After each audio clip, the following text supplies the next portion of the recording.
I'm going to tee off. I'm fired up about this. Yesterday, Tim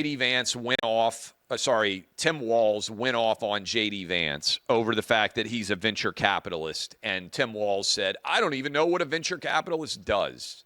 And I think Kamala Harris is to a large extent a moron, but I understand her. I think she has low self-esteem. She's used politics to try to elevate herself.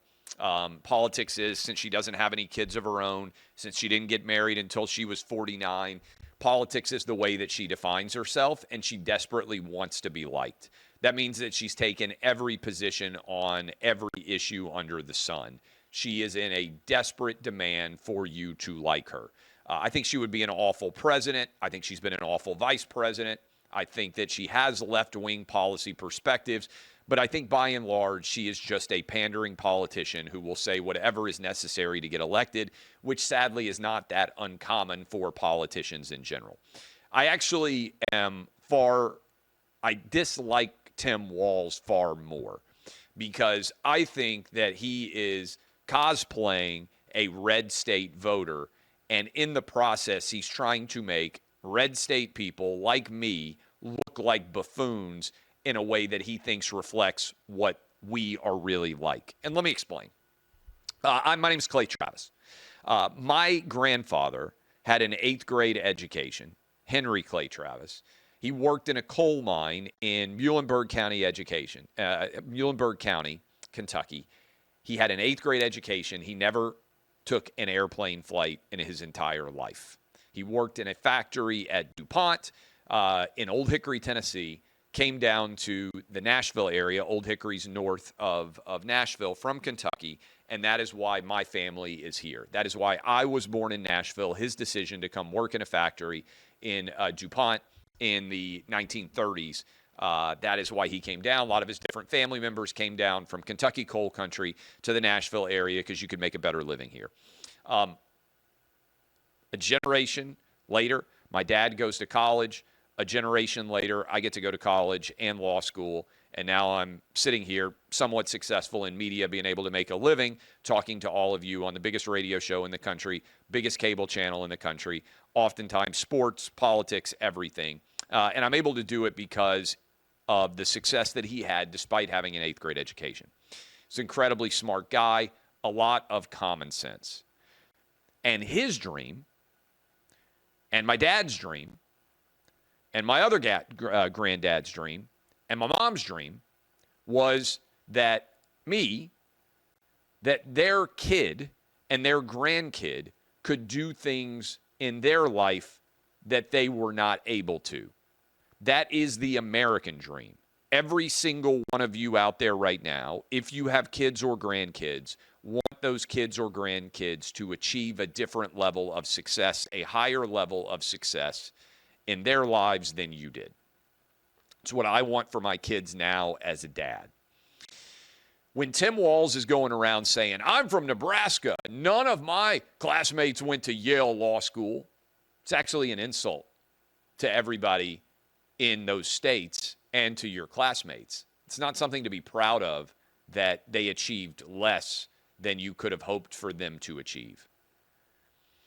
When I hear Tim Walz say, I don't even know what venture capital is, he's lying, but he's doing it in a very pernicious manner where he tries to pretend that being uneducated and having low levels of achievement is actually the aspiration of people in red states. And he's doing it while wearing a red flannel shirt and his stupid camo hat, and he's walking around with his rifle pheasant hunting. He's cosplaying a red state native, and he's doing it in an insulting way.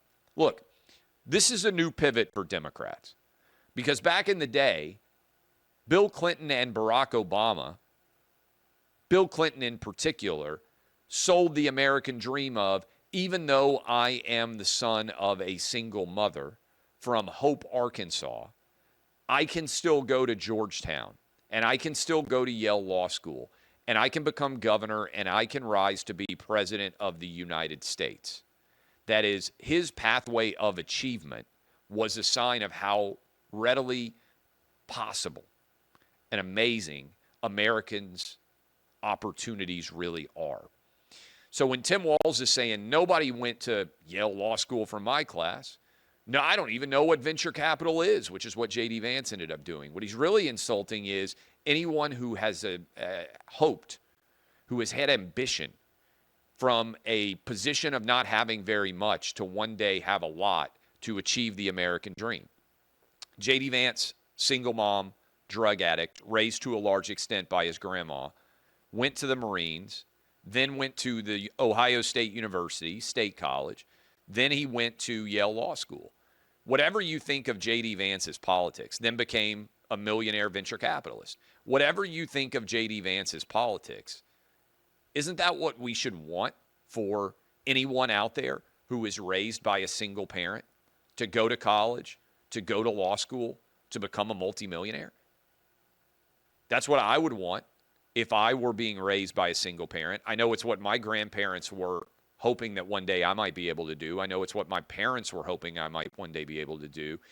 He's talking down to us, and he's making it seem like achievement is something to be ridiculed and something to be criticized, when the reality is Democrats, for most of my life, actually told the story of the American dream in a way that Americans would be proud of.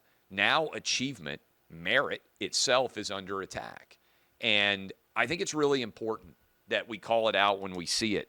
And so I really find Tim Walz to be a uniquely perfect distillation of the awfulness of many Democrat policy ideas. Because if you find yourself ridiculing someone for being highly educated, or ridiculing someone from lifting themselves from one lower economic rung to another, of elevating yourself from a position of inferiority from an economic perspective to where you have the luxury to put your kids in private school or live in good neighborhoods, that's the American dream. To rise above what you were born with based on your own merit and hard work. And don't mistake what Tim Walz is telling us, which is you red state people are morons, and achievement is actually something that makes you inauthentic in the version of what you are. And he said, oh, he tries to talk like he's a cowboy or whatever. Again, Tim Walz is not a smart man, but bigger than that, I think he's a liar. And I think he lies all the time in a significant way. Just FYI, that is a consequential aspect here of this race, and why I'm excited to go vote early in Tennessee and get all of this taken care of.